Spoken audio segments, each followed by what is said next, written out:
Boa noite, pessoal, tudo bem? E quem vos fala é o seu monitor Francisco de Assis de Araújo Júnior, da disciplina Processo Civil 2, ministrada pelo professor Nilson Aragão.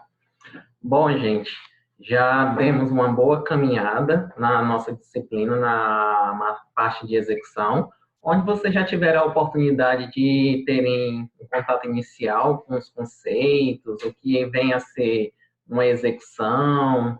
E nas aulas que já se passaram, vocês já tiveram a oportunidade de ter algumas noções sobre o estudo dos títulos executivos judiciais. Conforme havia dito em contatos anteriores, o regramento dos títulos executivos, eles estão localizados primordialmente em dois artigos do CPC.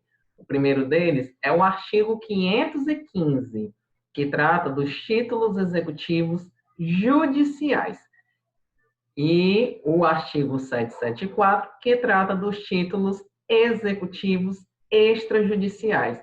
Como o professor Nilson já fez uma vasta, ampla abordagem, não faz sentido eu ficar repetindo tudo que ele já fez, até porque se eu for fazer isso, eu vou passar a noite todinha aqui, o vídeo vai ficar muito longo, vai ficar muito enfadonho e bastante cansativo. Mas, para não passar em branco a minha contribuição como monitor, eu vou tentar sintetizar aqui algumas ideias que eu julgo de suma importância, que vocês devem, assim, prestar um maior grau de atenção, porque cai tanto nas questões de natureza objetiva, naquelas de marcar, quanto também nas questões de cunho subjetivo, que vocês vão ter que escrever, dissertar, dar a devida fundamentação jurídica. Vamos começar a ver aqui os pontos que eu separei para vocês. Um minutinho que eu vou compartilhar aqui a minha tela, rapidinho. Vamos nós. Já estou aparecendo aqui para vocês, deixa eu aumentar um pouquinho, pronto. Bom, o que eu quero trazer aqui para vocês é a questão da indispensabilidade do título executivo. Nós aprendemos, quando estudamos os princípios da execução, um princípio específico, que é esse aqui. Expressão em latim, que se lê da seguinte forma: nulla executio sine titulo. Traduzindo ao pé da letra, não há execução sem título. Ora, meus amigos, aprendemos que toda ação de execução, necessariamente, ela tem que ser pautada num título executivo. O título executivo é o requisito primordial para dar início a uma ação de execução, seja pelo cumprimento de sentença, seja pelo processo autônomo de execução. Sem título executivo, nada feito, certo? O próprio artigo que nos dá essa descrição do princípio em comento é o artigo 783, que traz o seguinte: a execução para a cobrança de crédito fundar-se-á sempre em título de obrigação certa, líquida e exigível. Ou seja, o título executivo é um documento, obrigatoriamente tem que ser documentado, e ele tem que ter os três atributos: a liquidez, a certeza e a exigibilidade. Ademais, além disso, ele tem que ter vamos dizer assim, um quarto atributo. Ele tem que estar pautado pelo inadimplemento. E a partir disso, ele vai ter que conter um direito a uma prestação. Esse direito a uma prestação, conforme a gente já teve a oportunidade de discutir em encontros anteriores, pode se resumir em 4 obrigações. 4. É a obrigação de fazer, não fazer, pagar a quantia e entregar a coisa. Não se preocupem que nós vamos estudar elas a fundo mais à frente, quando estivermos tratando das regras referentes ao cumprimento de sentença e ao processo autônomo de execução, certo? Conforme já havia dito, os títulos judiciais estão contidos no 515 e os extrajudiciais no 774. Só que, no curso da ação, vocês vão ver que a existência e a regularidade do título, ela constitui uma das principais questões a serem avaliadas na execução. Ou seja, apesar de já ter passado por toda aquela fase da demanda cognitiva, ou mesmo quando entra com a execução autônoma, não significa dizer que não vai ser possível debater questões acerca do andamento do processo de execução.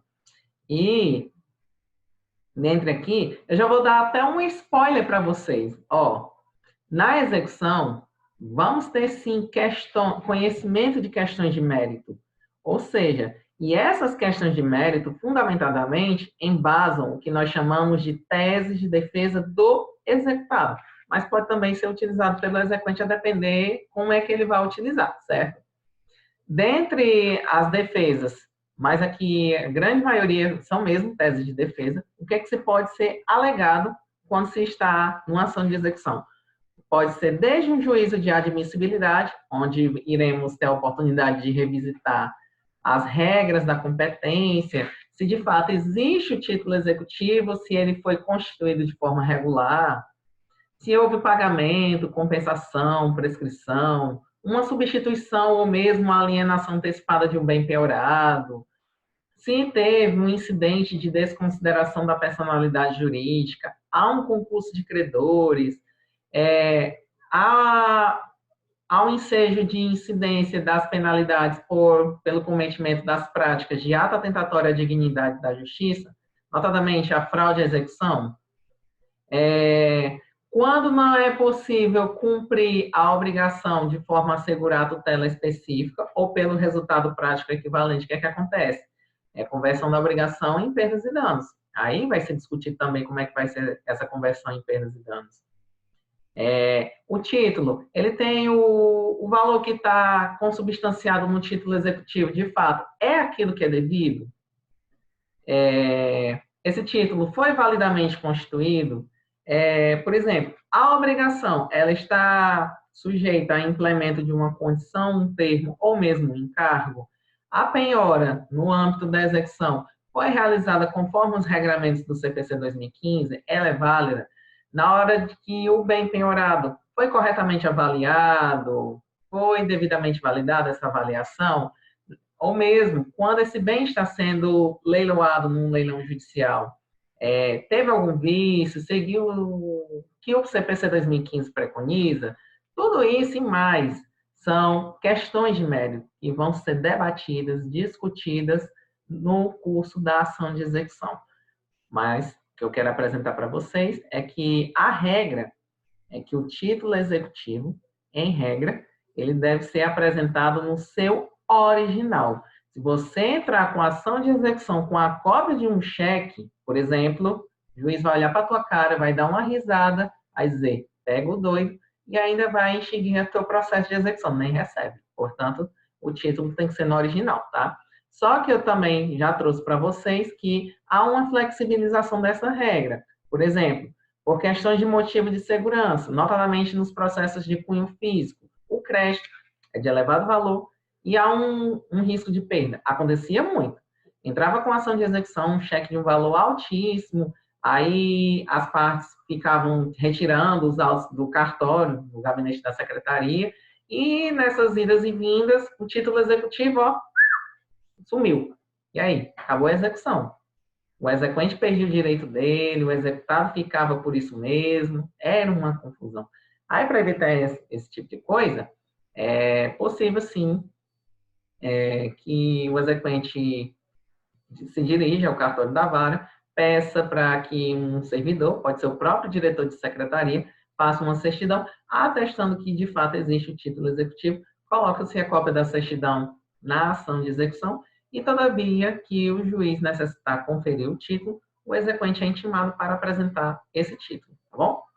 E uma outra situação que impossibilita o exequente apresentar o título no original, quando esse título estiver sendo instrumento de prova numa outra ação judicial. Não faz sentido eu, exequente, ir lá no primeiro processo que eu dei entrada, pedir juiz, por gentileza, me dá aqui esse documento, que eu quero entrar com a ação de execução. O juiz vai dizer, não, senhor, aqui é meio de prova, a prova pertence aos autos.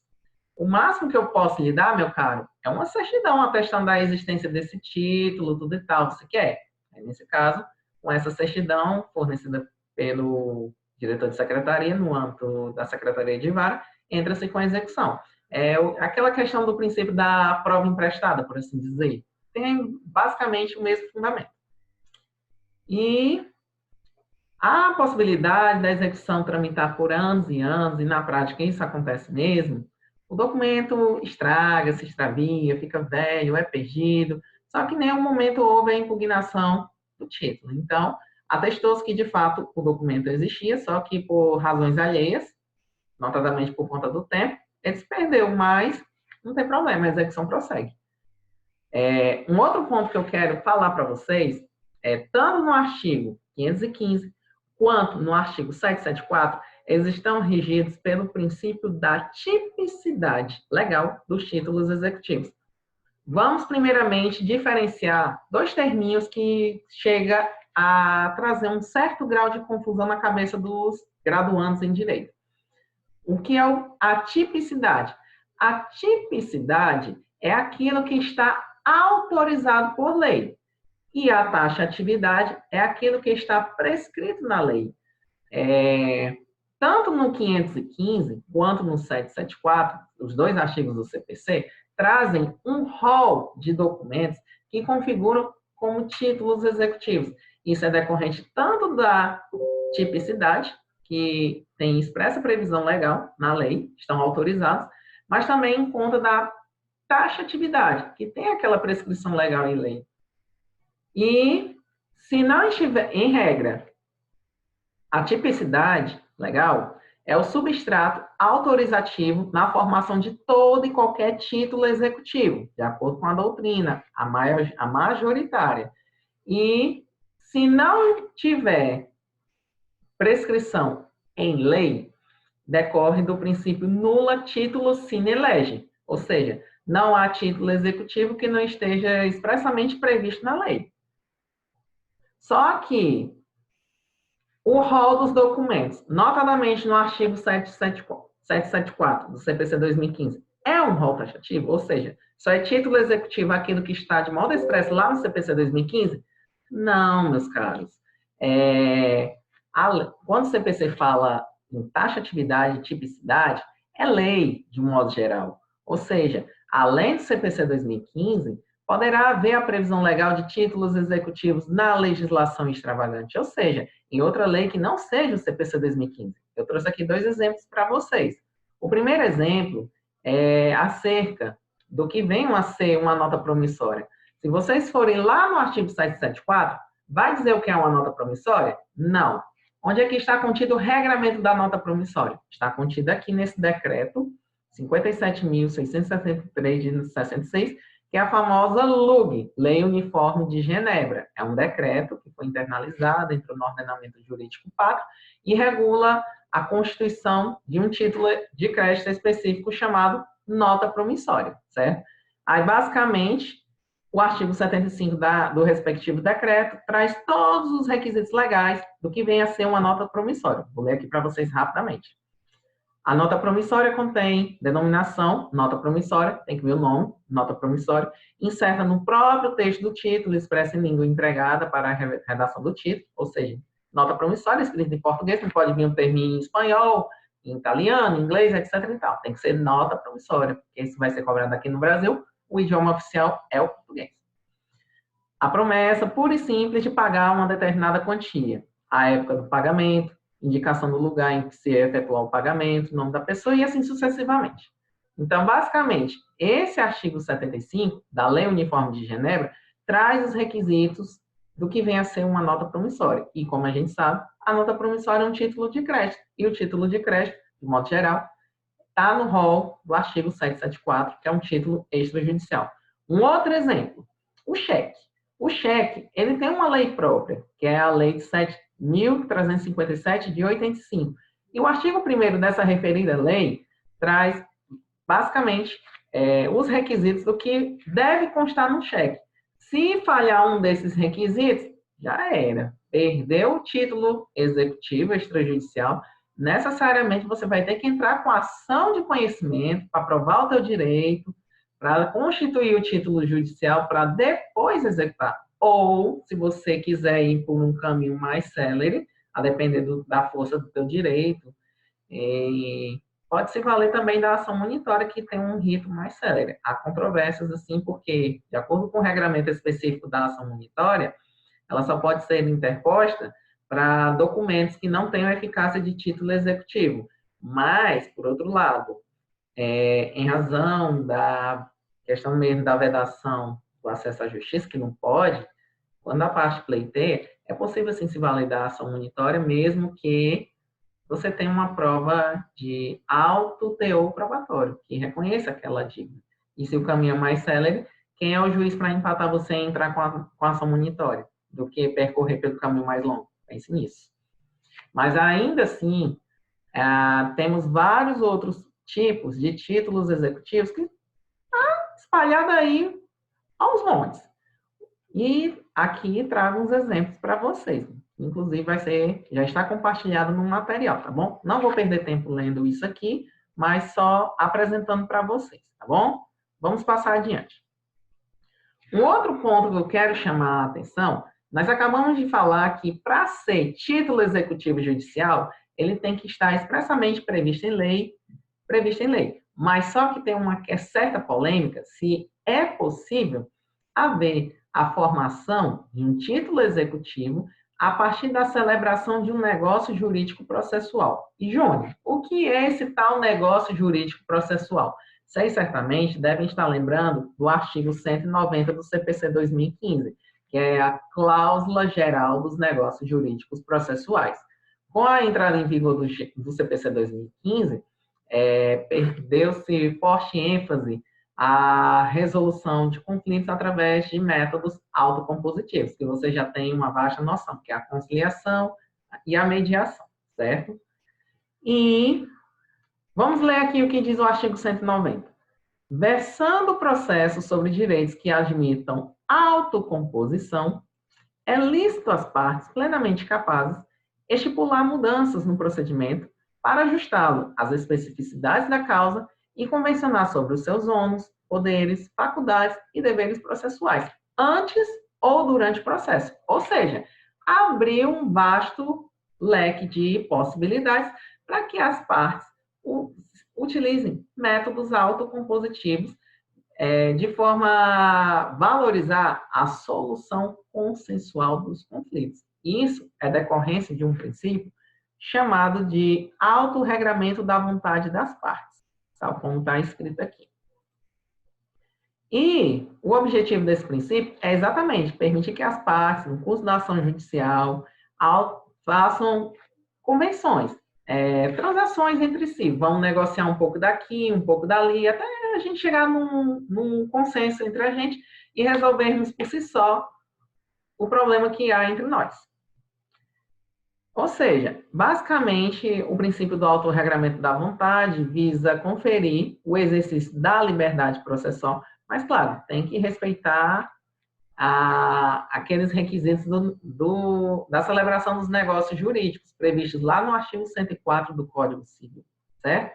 E o próprio CPC traz um vasto rol de negócios jurídicos processuais que a gente pode utilizar nas nossas ações de execução. Vamos conhecer aqui alguns deles, tá bom?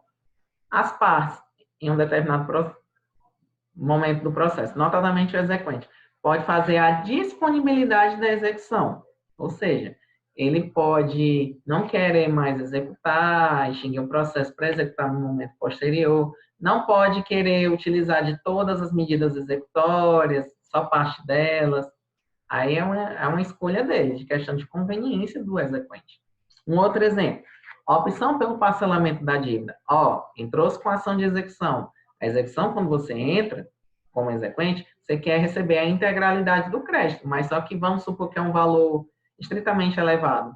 Aí, nesse caso, há a possibilidade de as partes transacionarem pelo parcelamento da dívida. Vocês vão aprender mais à frente que, em relação aos títulos executivos extrajudiciais, o CPC traz uma regra específica em que já é permitido fazer esse parcelamento da dívida, só que gera algumas consequências para o executado. Ele abre mão do direito dele de recorrer, tem um determinado período de tempo para pagar, até 6 parcelas, e se não pagar, aí acabou, volta tudo contra ele.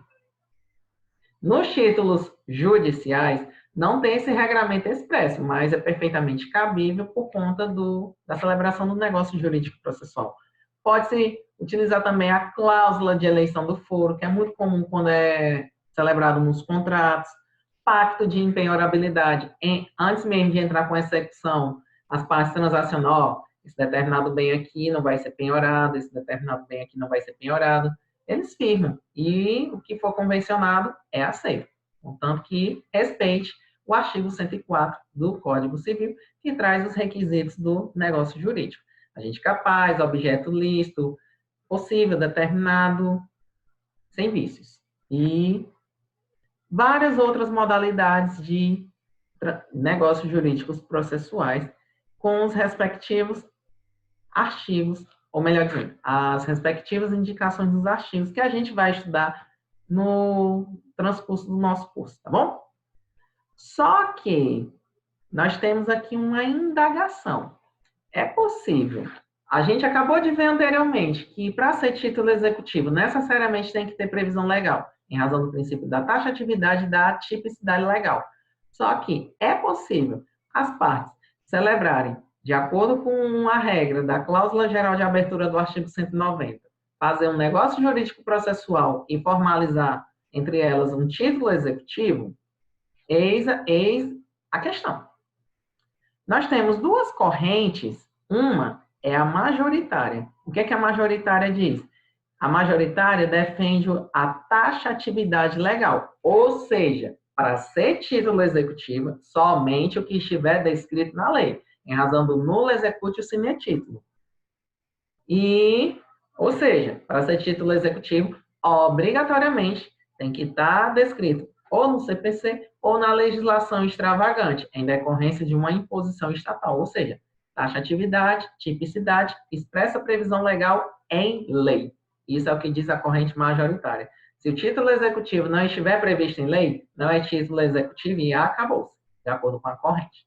Mas nós temos a corrente minoritária, que, em razão do princípio do autorregramento da vontade das partes e do CPC ter permitido a realização de negócios jurídicos processuais no âmbito do processo, tanto na fase de conhecimento como na execução, e é possível, sim, em as partes transacionarem e constituírem um título executivo que será válido entre elas.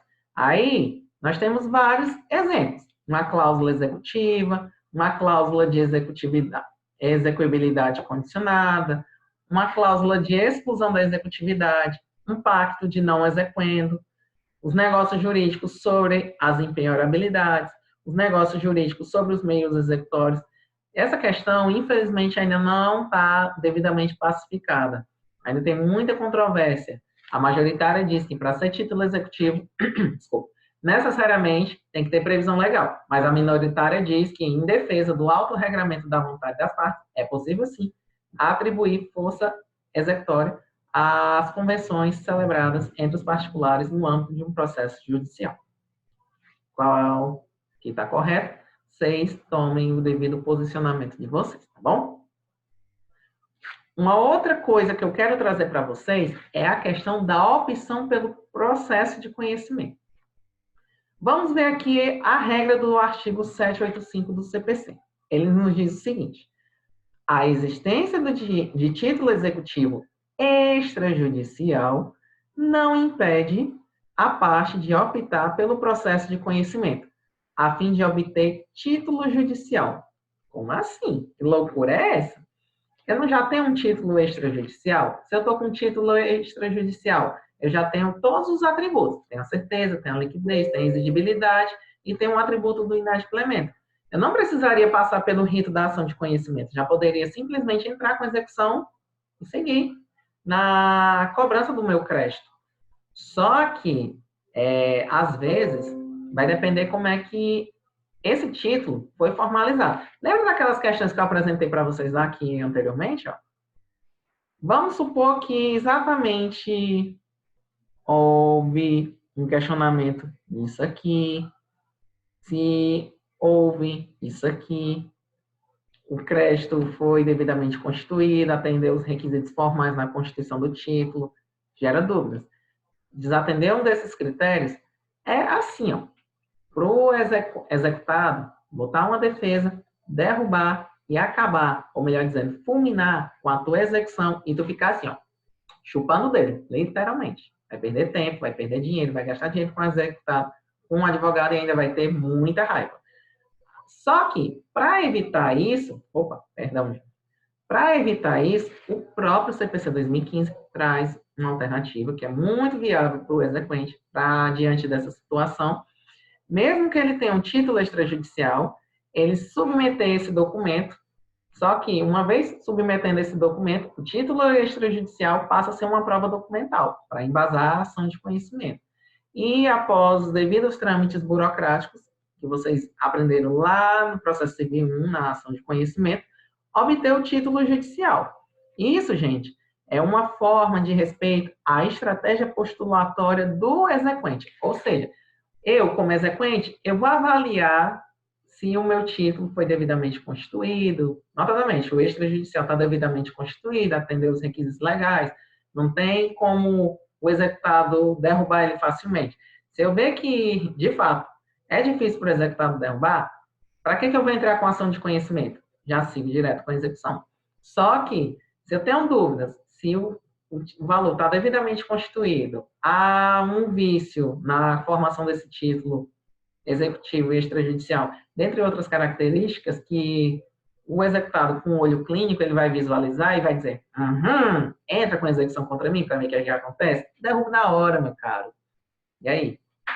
Aí, para evitar esse tipo de problema, para não perder tempo, é possível o exequente submeter esse título extrajudicial a uma ação de conhecimento para obtenção de um título judicial. Para isso, ele pode se valer de dois caminhos. Ele pode se valer do processo de conhecimento ordinário, que é aqueles que vocês aprenderam lá no processo civil 1, ou pode se valer da ação monitória, ou um ou outro, que vai depender a questão da força probatória, certo? E vamos imaginar aqui um caso concreto. Aqui trago para vocês alguns requisitos. Vamos ler esse exemplo aqui. Sabemos que o contrato está inserido no artigo 784, inciso 3 do CPC 2015. Tem lá, se vocês forem lá, vocês vão ver contrato, sendo considerado um instrumento particular. Para ele ser dotado de força executiva, obrigatoriamente, o que é que deve constar no contrato? A assinatura de duas testemunhas. Só que há um pequeno detalhe, quem é de fato uma testemunha? Tomem bastante cuidado, porque tanto o CPC 2015 quanto o Código Civil, eles trazem um conceito de testemunha. Nós temos a figura da testemunha processual, cuja previsão legal está no artigo 447, a qual remeto vocês fazerem a leitura para verem os requisitos de quem pode ser testemunha no âmbito de um processo. E nós temos a testemunha instrumental, que é relativa ao direito material, cujo regramento está aqui no artigo 228. Obviamente, meus amigos, nós estamos discutindo um título executivo. Ele é formado de acordo com as regras do direito material. Então, obviamente, qual o regramento que eu vou considerar para que seja testemunha na formação desse contrato? O Código Civil, não o CPC. E a questão da ação monitória. Vamos mais a fundo. Nós temos aqui duas situações práticas. Nós temos um contrato com assinatura de duas testemunhas. Ele tem uma força executória. Só que tem outros vícios nesse contrato que possivelmente o executado vai visualizar, vai derrubar esse contrato. Para evitar isso, entra com ação de conhecimento. Ou ainda, nós temos um contrato, não tem a assinatura dessas duas testemunhas. Logo, não vai haver eficácia executória. De acordo com o regramento da ação monitória, que está contido aqui no artigo 700, a ação monitória pode ser proposta por aquele que afirmar, com base em prova escrita, sem eficácia de título executivo, ter direito de exigir do devedor capaz. Só que há controvérsia em relação ao entendimento desse artigo. Se eu não permitir que a parte utilize da ação monitória em toda e qualquer situação, eu vou estar obstando a parte, o autor, no caso, o exequente, do acesso à justiça. E nós temos um regramento constitucional que é vedado, restringir o acesso de quem quer que seja aos meios judiciais. Então, nesse caso, é possível, ainda que você tenha um título, que esse título tenha a força executória devidamente fundamentada, um vasto rol probatório, mais fácil de ser provado. Se eu tenho a opção, eu, exequente, de ir pelo caminho mais longo, que é aquele que quase não chega, ou ir pelo caminho mais curto, bem mais rapidinho, como é que eu vou optar? Óbvio, né, meus caros, que eu, exequente, eu optaria pelo caminho mais curto. E se o Poder Judiciário impedir? Não tem problema. Vedação do acesso à justiça. Juiz, você não pode negar o meu acesso ao judiciário. Se eu quiser entrar com ação monitória, eu vou entrar e acabou-se. Se você vedar, não tem problema. Recurso contra a sua decisão e vamos brigar perante as instâncias superiores. Só que, vamos voltar aqui para o nosso gráficozinho. O que acontece? Passou esse título extrajudicial ao crivo, seja da ação de conhecimento, seja da ação monitória, o que vai gerar? Um título judicial. O que acontece? Esse título extrajudicial, ele vai deixar de ser título extrajudicial? Não vai.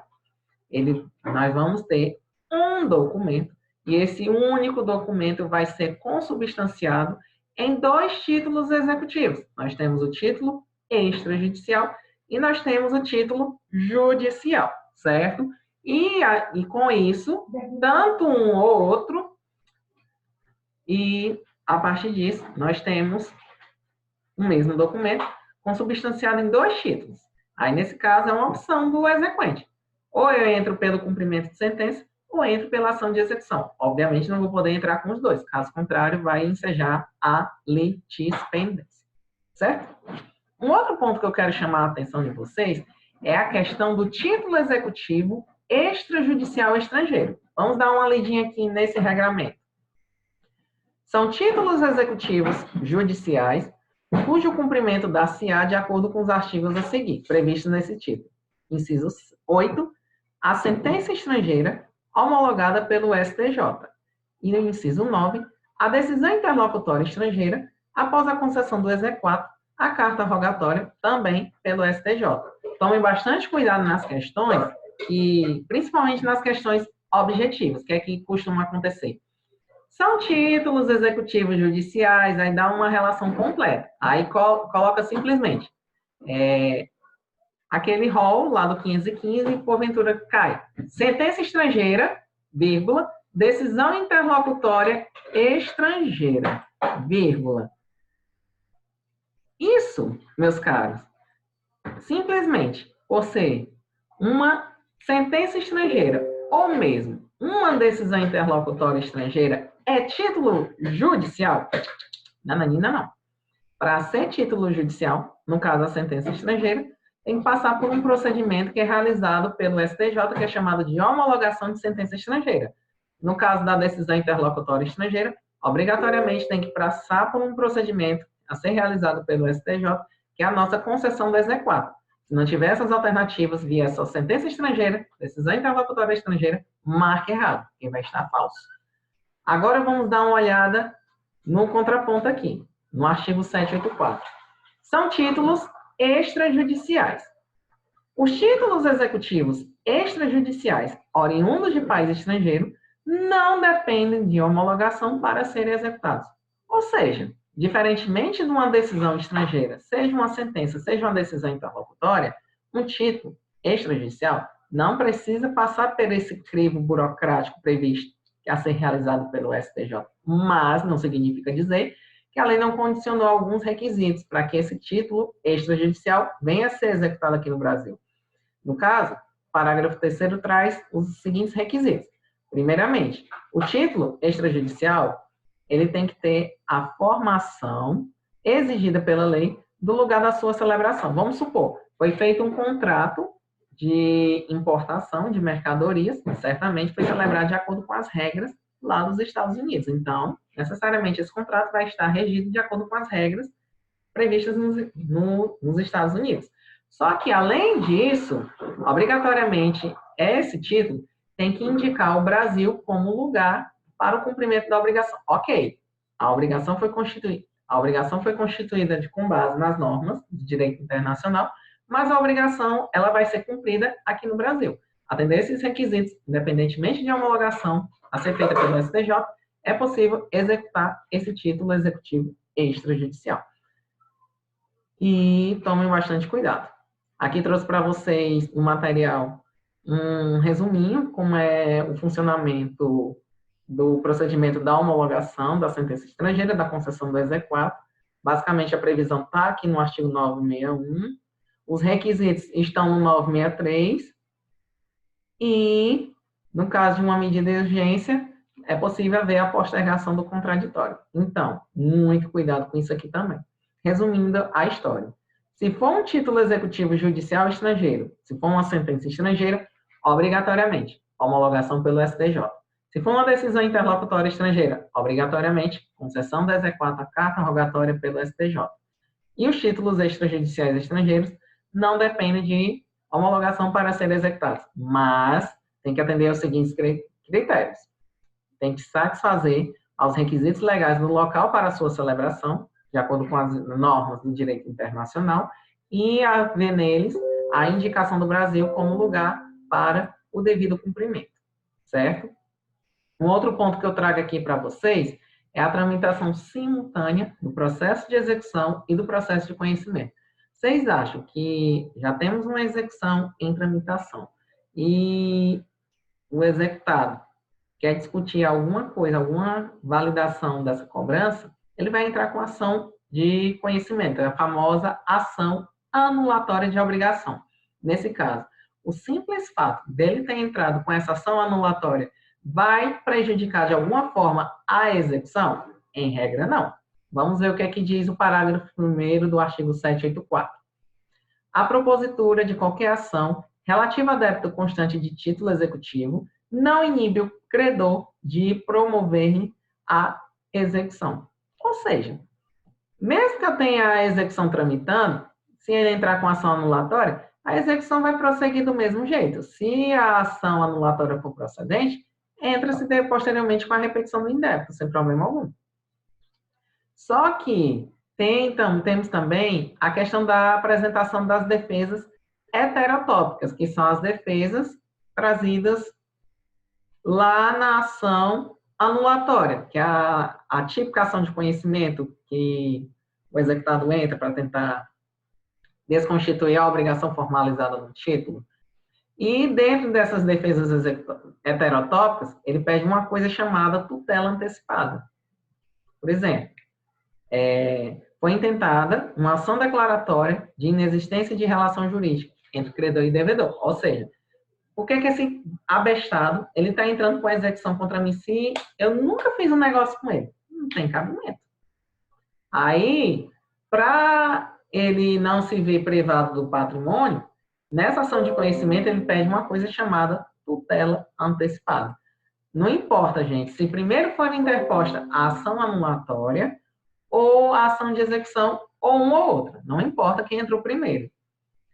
O simples fato de você ter entrado com a ação de conhecimento, que é o nosso exemplo mais corriqueiro aqui no caso, é a ação anulatória, não vai implicar a suspensão da execução sequer o sobrestamento da aplicação das medidas executórias, os meios subrogatórios e os meios coercitivos. Ou seja, a mera propositura. Tá aqui, juiz, entrei com ação anulatória, ó, não pode mais me executar, não. Juiz, você tá doido. Isso aqui não tem, isso aqui em nada é a mesma coisa para mim. Não vai interferir sobremaneira na tua execução. Todavia, se for cogitado, se uma possibilidade quanto a um deferimento de uma tutela antecipada nessa ação de conhecimento, seja no procedimento comum ordinário ou mesmo na monitória, aí nós temos duas consequências. Se essa tutela antecipada for deferida na ação de conhecimento, for deferida na ação anulatória, por exemplo, vai suspender a execução, suspende os atos executórios, ou seja, a execução para, suspende tudo. Agora, se essa tutela antecipada que ele pediu na ação anulatória for indeferida, aí, meu caro, tá lascado.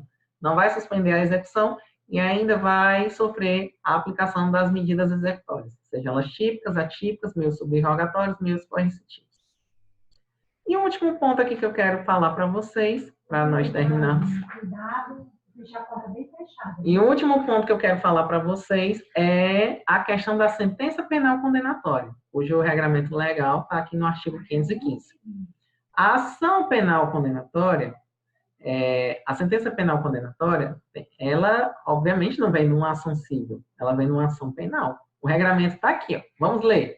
Vamos transpassar um pouquinho, saindo do processo civil, vamos dar uma voltinha no processo penal. O que é que diz o artigo 387 do CPP?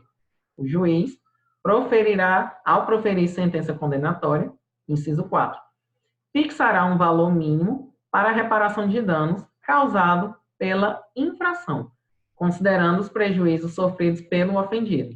O juiz vai dizer o montante desse valor?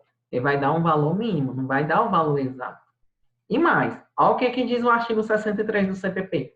Transitada em julgado a sentença condenatória, poderão promover-lhe a execução no juízo cível para efeito de reparação do dano, o ofendido, seu representante legal ou seus herdeiros. E o parágrafo único do respectivo artigo. Transitada em julgado a sentença condenatória, a execução poderá ser efetuada pelo valor fixado nos termos do inciso 4 do artigo 387, que remete ao valor mínimo acerca da reparação dos danos, sem prejuízo da liquidação para apuração do dano efetivamente sofrido. O que é que acontece? Na prática, quando há condenações criminais, é comum os magistrados fixarem valores mínimos. Só que não fixa exatamente o valor concretamente devido para a reparação do dano, até porque ele fala expressamente um valor mínimo, irrisório, só para dizer que, aí, te condenei. E o próprio CPP remete essa sentença para ela ser executada no processo civil.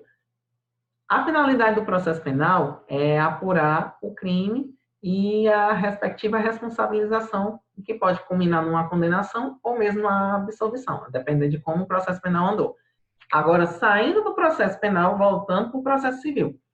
Nós estamos diante de uma sentença penal, certo? Essa sentença penal, ela obrigatoriamente tem que ter transitado em julgado e tem que estar, nela está previsto um valor mínimo para efeitos de reparação de danos. Tendo esses requisitos, se o valor mínimo for suficiente para a reparação dos danos, não há necessidade do procedimento prévio de liquidação. Nesse caso, já vão iniciar diretamente com a execução com título judicial. Agora, se houver a necessidade de fazer uma correção, ajustes no valor dessa condenação mínima, podem ter certeza. Não é o juízo criminal que vai fazer essa correção, essa atualização. Vai ser o juízo civil. E qual o procedimento que vai ser utilizado? A liquidação de sentença. Então, tomem bastante cuidado. Se porventura, nas questões abertas, nas questões fechadas aparecer, são títulos executivos judiciais. Aí dá um rol. Aí bota assim, sentença penal. É título judicial? Nananina não. Porque o CPC prevê de modo expresso o condicionamento ao trânsito em julgado. Se a sentença penal não tiver o trânsito em julgado, não é título judicial, sequer pode dar início à execução, em decorrência do princípio da independência da autonomia das instâncias. Então, o que é que a gente pode concluir em relação à sentença penal? A sentença penal condenatória, ela não é propriamente um título executivo. Ela é um título hábil ao ingresso de uma possível liquidação de sentença. O valor devidamente devido, que nós chamamos de quanto de habetur, o juiz penal jamais vai fixar esse valor. Ele vai transferir essa responsabilidade para o juízo civil. Então, uma sentença penal condenatória, para ser título executivo, necessariamente tem que ter esse atributo aqui, o trânsito em julgado. Sem trânsito em julgado, nada é feito. Se quer, pode dar ensejo a uma execução no âmbito civil, certo? E nós temos aqui uma obrigação certa, exigível, porém ilíquida. E, na maioria das vezes, vai passar pela liquidação de sentença. Ou seja, a apuração a título de danos morais. Então, e só para a gente polemizar um pouquinho, a questão da revisão criminal e seus efeitos na execução jurisdicional civil. O que é uma revisão criminal? Vocês vão ver lá no processo penal, se não me engano é o processo penal 2, que a revisão criminal é um procedimento de declaração de absolvição daquele que fora anteriormente condenado por uma sentença transitada em julgado. Ou seja, através de uma revisão criminal, foi verificado que, de fato, aquela condenação foi injusta e essa condenação vai ser desconstituída, por assim dizer. Ele não vai mais ficar preso. Mas, e se tiver a questão da condenação pelo valor mínimo na questão da reparação dos danos? Aí depende do entendimento do juiz.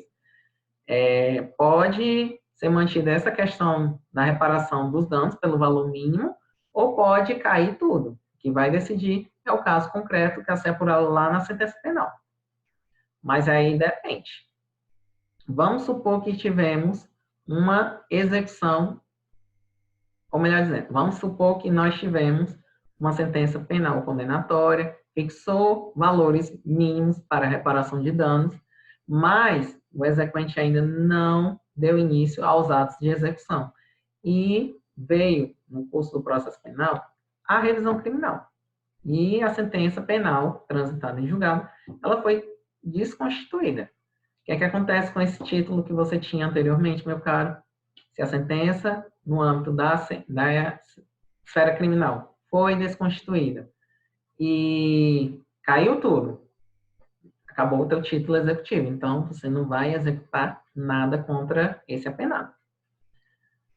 Agora, vamos supor que esse título... Agora, vamos supor essa mesma situação. Uma sentença penal, condenação, a prisão, reparação por danos mínimos.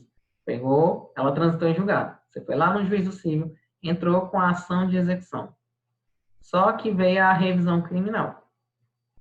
E o que é que acontece? Aí depende do que é que vai acontecer.